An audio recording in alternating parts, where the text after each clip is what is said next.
আসসালামু আলাইকুম ওয়া বারাকাতুহু। যারা সামনে বড় হতে যাচ্ছেন সকলের জন্য শুভকামনা। তাদের শুভকামনা জানিয়ে কিছু বিষয় কথা বলতে চাই।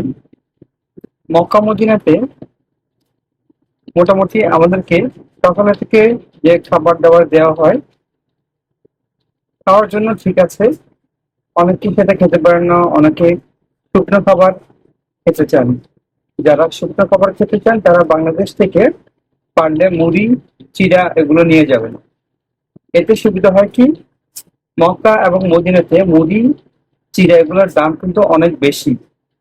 আমি গত রমজানে গিয়ে এ বিষয়টা উপলব্ধি করলাম। যেমন আমাদের ইফতারের টাইমে আমরা মুড়ি আনতাম, তাহলে থেকে যেগুলো দিত সেগুলো খাওয়া হতো, কিন্তু তারা মুড়ি খুব একটা আনতো না। তো আমরা মুড়ি যখন কিনতে যেতাম, খুব অল্প পরিমাণ মুড়ির দামটা কিন্তু বাংলাদেশের তুলনায় অনেক বেশি।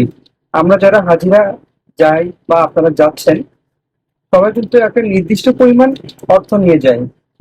তাই আমরা খরচ করার সময় একটু চিন্তা ভাবনা করে সেটা খরচ করি।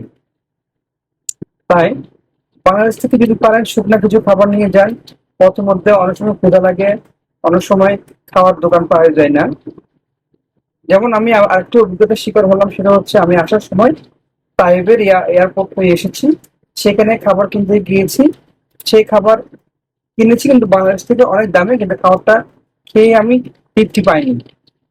তো যে খাওয়ার খেয়ে তৃপ্তি পাওয়া না যায়, সে খাওয়ার যদি দাম দিয়ে কিনেও নিও, মনের মধ্যে একটু দাগ লেগে যায়। সেই হিসেবে যখন আপনি বাংলাদেশ থেকে যাবেন, পারলে কিছু শুকনো খাবার নিয়ে যাবেন। আর হচ্ছে যখনই আপনি কোথাও বেরোবেন, হাতে অন্ততপক্ষে 1 বোতল হলো পানি রাখবেন। কারণ পানি সবখানে খুব একটা পাওয়া যায় না।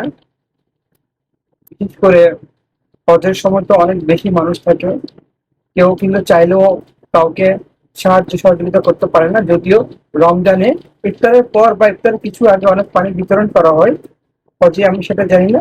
তারপরও যদি পিপাসা লাগে, পানির ব্যবস্থা করে নিতে পারেন, সাথে কিছু মেডিসিন নিতে পারেন, ঔষধ নিতে পারেন, এবং ব্যথার ওষুধ, সর্দি কাশির ওষুধ এগুলো নিতে পারেন, কারণ এগুলোর কিন্তু অনেক দাম সৌদিতে।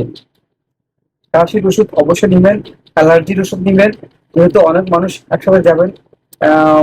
ভাইরাস একটা বিষয় আছে, অনেক মানুষ একসাথে থাকলে কিন্তু আমাদের নিঃশ্বাস থেকে, তারপর হচ্ছে আমাদের যে থুতু থেকে এক ধরনের ভাইরাস বের হয়, সেটা থেকেই সর্দি কাশি হয়।